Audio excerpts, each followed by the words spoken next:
Assalamu alaikum and welcome to all of my students for class 7 in our Kutuba Alibag High School online class. Alhamdulillah, I hope you all are well, safe and sound by the grace of Almighty Allah. Alhamdulillah, I am also well. Today I will discuss with you in sending voice in future continuous tense. I hope you will stay with us and enjoy the class. Thank you very much. We are going to start now. Let's start. সুপ্রিয় শিক্ষার্থীবৃন্দ, আমরা এর আগে present টেন্সের indefinite continuous, past tense এর indefinite and continuous, future ইনডিফিনিটও আমরা আলোচনা করেছি। সেই ধারাবাহিকতায় আজকে আমরা ফিউচার কন্টিনিউয়াস টেন্স আলোচনা করব, অর্থাৎ ভয়েস টেন্স আমরা ফিউচার কন্টিনিউয়াস টেন্সের করব। তো প্রথমে ফিউচার কন্টিনিউয়াস টেন্স এর অ্যাক্টিভ ভয়েস এর উদাহরণের সঙ্গে তোমাদের পরিচিতি আছে। বিশেষ করে অ্যাক্টিভ ভয়েসগুলো আমরা বেশি করি, অ্যাক্টিভ ভয়েস হিসাবে না, বিশেষ করে সাবজেক্ট বেস যে সেন্টেন্সগুলো আছে এগুলো আমরা করি, যেগুলোকে আমরা অ্যাক্টিভ ভয়েস বলি। ওকে, আমরা শুরু করি উদাহরণের মাধ্যমে। অ্যাক্টিভ ভয়েস এর একটা উদাহরণ আমরা এখানে দেব। যেমন ধরে নাও, Salma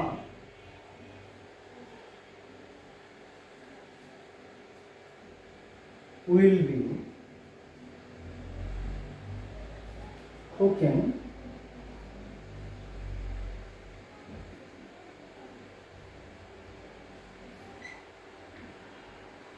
rice.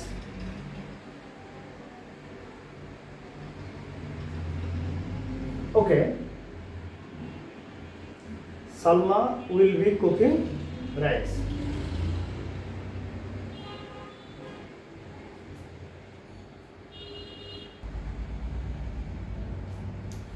Okay, Salma will be cooking rice, এই সেন্টেন্সটা অ্যাসার্টিভ অ্যাফার্মেটিভ, তোমরা জানো।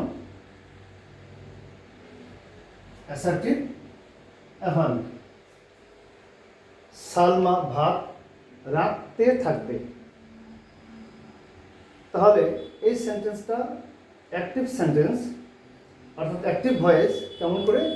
যেহেতু এখানে তোমরা জানো সাবজেক্ট, এটা অক্সিলারি ভার্ব, আর এখানে cooking principal verb, rice object. তাহলে আমরা এটাকে কিভাবে প্যাসিভ ভয়েস করব? ছোট্ট একটা স্ট্রাকচার নিয়ে আমরা সামনের দিকে আগাবো। ছোট্ট একটা স্ট্রাকচার আমরা লিখে নিই।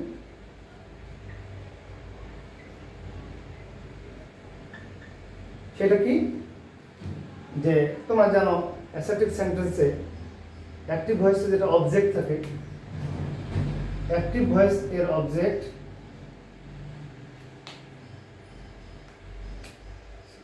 অ্যাক্টিভ ভয়েস এর অবজেক্ট প্যাসিভ ভয়েস এ এসে সেটা সাবজেক্ট হবে। এই নতুন সাবজেক্ট অনুসারে শ্যাল বি তো আসেই, অথবা উইল বি আছে, তার সঙ্গে কন্টিনিউয়াসের কারণে এর আগে আমরা দেখেছি প্রেজেন্ট কন্টিনিউয়াস টেন্সে এবং পাস্ট কন্টিনিউয়াস টেন্সে আমরা বিইং যোগ করেছি, কারণ এইটাই এখানে মূল ভাব হিসাবে কাজ করবে, বি আই বিইং। তাহলে সাবজেক্টের পরে সাবজেক্ট অনুসারে শ্যাল বি বিইং অথবা উইল বি বিইং, তারপরে প্রিন্সিপাল ভার্বের পাস্ট পার্টিসিপল, ভার্বের পাস্ট পার্টিসিপল হবে, তারপরে বাই হবে সাধারণভাবে, বাই অথবা উইথ, আমরা বাই ব্যবহার করছি, বাই। তারপরে অ্যাক্টিভ ভয়েস এর যে সাবজেক্ট, এই সাবজেক্টটা প্যাসিভ ভয়েসে এসে অবজেক্ট হবে, প্যাসিভ ভয়েসে এসে অবজেক্ট হবে এবং পুলিশ হবে, এটা তোমরা জানো। শুধু আমাদের ক্যালকুলেশন বা হিসাব নিকাশ এইটুকু জায়গা, তাহলে মোটামুটি আমরা সকলেই জানি এটা কিভাবে আমরা প্যাসিভ করবো শুধুমাত্র কন্টিনিউয়াসের ক্ষেত্রে, এবং এর অর্থটা আমরা ঠিকই রেখে দেব। Salma will be cooking rice, Salma ভাত রাখতে থাকবে। এখন হবে রাইস সামনে আসবে, এই প্যাসিভ, এখন অ্যাক্টিভ ভয়েসকে আমরা এইটা প্যাসিভ করব। কিভাবে করব? যে অবজেক্টের সামনে আসবে, এখানে object rice, rice rice will be, কেন রাইস থার্ড পারসন সিঙ্গুলার, তোমরা তো জানো কোথায় উইল হবে কোথায় শ্যাল হবে। Rice will be being cooked by, rice will be এই সাবজেক্ট হিসাবে উইল বি বিইং, তারপরে ভার্বের past participle will be being হয়ে গেল, তারপর বিইং তোমরা বুঝতে পেরেছো, উইল বি বিইং, তারপরে ভার্বের পাস্ট পার্টিসিপল কুক, তারপরে বাই, তারপরে অ্যাক্টিভ ভয়েসের সাবজেক্ট, প্যাসিভ ভয়েসের অবজেক্ট হবে এখানে বাই সালমা। ওকে, তাহলে অর্থ দাঁড়ালো rice will be being cooked by Salma, যার অর্থ দাঁড়াবে ভাত রাধা হতে থাকবে, ভাত রাধা হতে থাকবে সালমার দ্বারা। Salma will be cooking rice, rice will be being cooked by Salma. Okay, এই তো অ্যাসার্টিভ অ্যাফার্মেটিভ হয়ে গেল, যেটা মানে আগেও আমরা কন্টিনিউয়াস করেছি, সেম একই মতোই, মোটামুটি সবগুলো গঠনই সিমিলার সেম। তো মাই ডিয়ার স্টুডেন্টস, আমি মনে করবো একটু তোমরা মনোযোগী হলেই বুঝতে পারবে অ্যাসার্টিভ সেন্টেন্সটা আগেকার মতোই। এরপরে আমরা আসবো এই সেন্টেন্সটাকে আমরা যদি নেগেটিভ করি, অর্থাৎ নেগেটিভ যদি করি তাহলে কি হবে? অ্যাসার্টিভ আমরা এটাকে নেগেটিভ করতে যাব, তাহলে আমরা কীভাবে করব? তোমরা জানো সালমা উইল নট বি, এখানে শুধু একটা নট যোগ করে দিলেই হবে। Salma will not B cooking rice, Salma ভাত রাখতে থাকবে না, অ্যাসার্টিভ নেগেটিভ। এখানেও এর মাঝখানে একটা নট যোগ করে দিলেই প্যাসিভ হয়ে গেল। তবে আর rice will not be being cooked by Salma. Okay, মানে অর্থ যে সালমা ভাত রাধা হতে থাকবে না সালমার দ্বারা। আর এর বাংলা তো তোমরা আগে বুঝতে পেরেছো, Salma will not B cooking rice, Salma ভাত রাখতে থাকবে না, আর ভাত রাধা হতে থাকবে না সালমার দ্বারা। এগুলো আমাদের তেমন আমাদের কথোপকথনে এই ধরনের সেন্টেন্সের ব্যবহার খুব একটা হয় না, তবুও আমরা এটা জেনে রাখলাম, বুঝে রাখলাম, তাহলে আমাদের জন্য অন্যান্যগুলো করা সহজ হয়ে যায়। ওকে, এখন যদি আমরা এই ধরনের অ্যাসার্টিভ অ্যাফার্মেটিভ এবং অ্যাসার্টিভ নেগেটিভ সেন্টেন্স যদি ফিউচার কন্টিনিউয়াস টেন্সে যদি পেয়ে যাই, তাহলে আমরা shall be being, will be being এই স্ট্রাকচারের মাধ্যমে আমরা এটা করতে পারি। ওকে, আমার মনে হয় এই বিষয়টা তোমাদের কাছে ক্লিয়ার। আর একটা উদাহরণ বা এক্সাম্পল দিলে তোমাদের কাছে বিষয়টা আরো ক্লিয়ার হতে পারে। যেমন ধরে নিতে পারি আমরা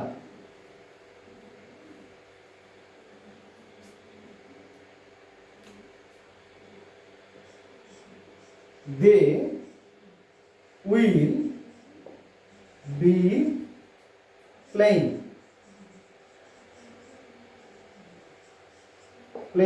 a ball,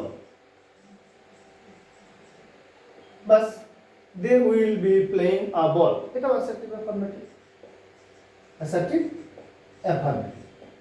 তাহলে এটাকে আমরা কিভাবে করবো? সেম, এটা সাবজেক্ট, প্রিন্সিপাল ভার্ব, অবজেক্ট। তাহলে আমরা প্যাসিভ করার সময় কি করব? সেম স্ট্রাকচার আমরা ব্যবহার করব। তাহলে অবজেক্ট চলে আসবে, এখানে অ্যাক্টিভ ভয়েসের অবজেক্ট এবল বা আবল, আ বল, এটাও third person singular number, will be being, will be being চলে আসলো, বিইং প্লে আছে, প্লেড বাই,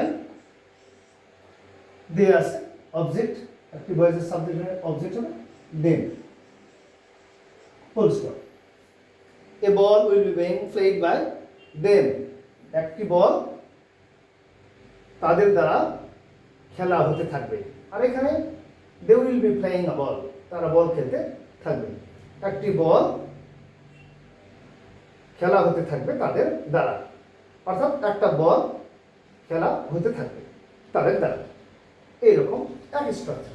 যদি আমরা এটাকে নেগেটিভ করতে চাই তাহলে they will not be playing, এখানে সেই জিনিসই বল, সেই ওয়ার্ডটাই বলবে a ball will not be being played by them.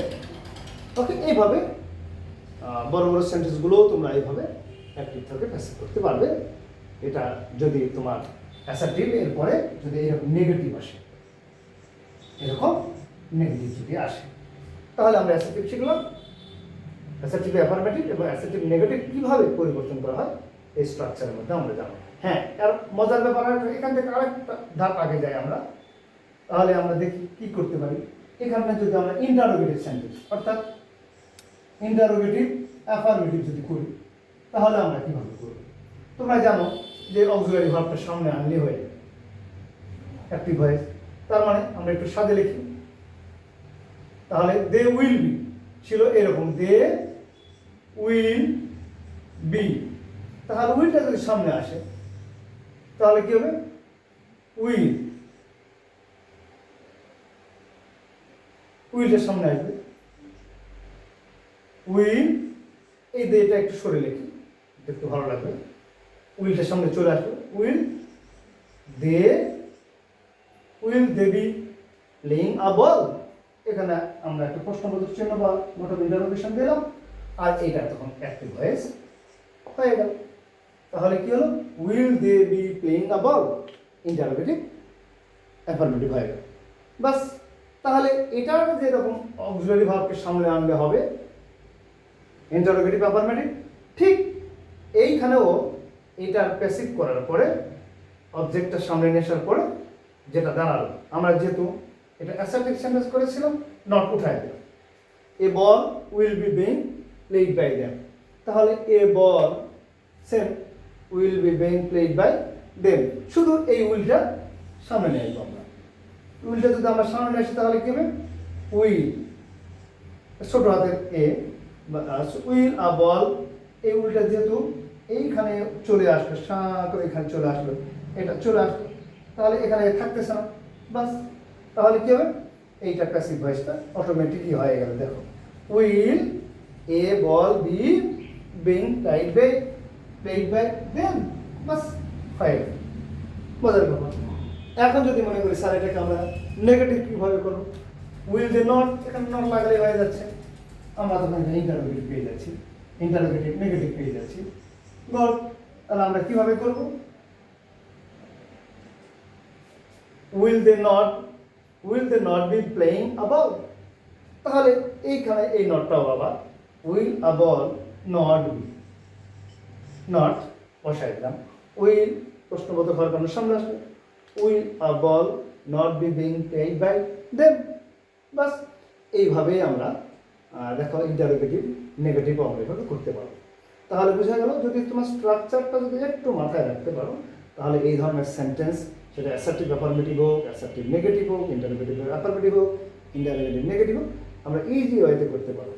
কারণ এর আগে আমরা বেশ কয়েকটা সেন্টেন্স করেছি, এগুলো যদি তুমি বা তোমরা একটু বাড়িতে প্র্যাকটিস করো এবং সেন্টেন্সগুলো নিজের মতো করে নাও, সহজ সেন্টেন্সগুলো আগে বেছে নেবে, সহজ সেন্টেন্সগুলো বেছে নেবে এবং এদের অর্থগুলো মাথার ভিতরে বাংলা অর্থগুলো গেঁথে নেওয়ার চেষ্টা করবে, তাহলে দেখবে যেগুলো খুব সহজ হয়ে যাবে।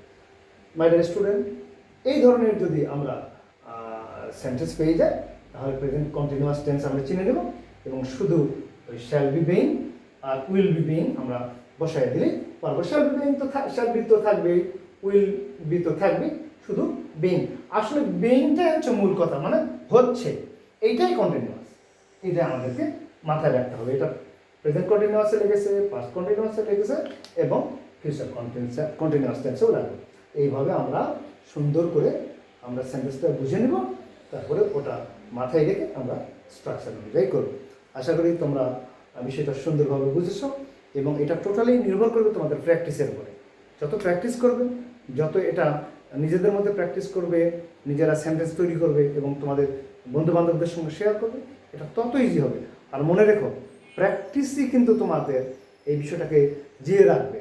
আসলে প্র্যাকটিস তোমাদেরকে করতে হবে, কারণ আমরা মানে স্ট্রাকচার বেসড পড়াশোনা করবো না, মানে স্ট্রাকচার পরে আমরা স্ট্রাকচার তো প্রথমে একটু দেখে নিলামই, কিন্তু সবসময় আমাদেরকে মনে রাখতে হবে যে প্র্যাকটিস খুবই প্রয়োজন। প্র্যাকটিস করতে পারলেই তোমার স্ট্রাকচারটা তখন কন্ট্রোল হয়ে যাবে। আর তুমি যদি স্ট্রাকচার যদি বেশি স্ট্রাকচারে যদি বেশি গুরুত্ব দাও, তাহলে তোমার অনেকগুলো স্ট্রাকচার মাথার মধ্যে সবসময় ঘুরপাক খাবে এবং এলোমেলো হয়ে যাবে। এই জন্য স্ট্রাকচারের একটু সাহায্য নেবে, আর এটা প্র্যাকটিস করবে। প্র্যাকটিস করলেই তোমার স্ট্রাকচার কন্ট্রোল হবে। সুপ্রিয় শিক্ষার্থী, আমি মনে করি তোমরা এই বিষয়টা ভালোভাবে বুঝেছো, এবং আমি আশা করবো তোমরা এটা খুব প্র্যাকটিস করবে এবং শেয়ার করবে, তাহলে it will be very much easy to you. তো সে আশাবাদ ব্যক্ত করছি যে তোমরা এটা যদি ভালোভাবে নিজেদেরকে কন্ট্রোল করো এবং বুঝতে পারো, আর এটা যদি তোমাদের কথোপকথনে যদি বাস্তবে লাগাতে পারো, তাহলে আমাকে খুবই ভালো লাগবে এবং আমার এই ক্লাসটা সার্থক হবে বলে আমি মনে করি। তো আশা করি তোমরা সকলেই কাজটা করবা এবং সকলেই ভালো থাকবা, সুস্থ থাকবা, সকলের সুস্বাস্থ্য এবং সুন্দর জীবন কামনা করে আজকের ক্লাসের এখানে এটি টানছি। সকলের জন্য শুভকামনা। সকলকে ধন্যবাদ।